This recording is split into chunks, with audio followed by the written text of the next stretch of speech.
Hello everyone, welcome back, and you are watching my YouTube channel Technical World. Today in this video I'm going to show you how to download and install iOS 15.1 RC on iPhone and iPad. So without wasting any time, let's get started, and before start please don't forget to subscribe. First of all, launch settings, then tap general and tap iPhone storage and make sure that iPhone is not running out of space.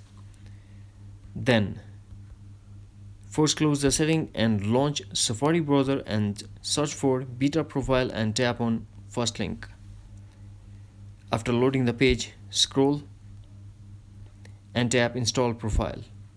Now tap install anyways. Tap allow. Profile downloaded. Review the profile in setting app. If you want to install it, tap close and launch settings.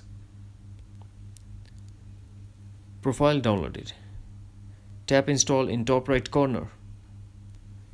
iPhone passcode required. Tap install, and tap not now and done. Now go back to settings and general and tap software update.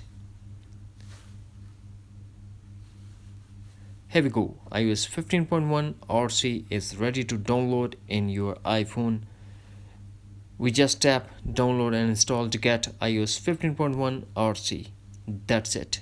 Hopefully friends, you found this video helpful, so please don't forget to subscribe, like and share with your friends and family. Thanks for watching. Take care. Bye bye.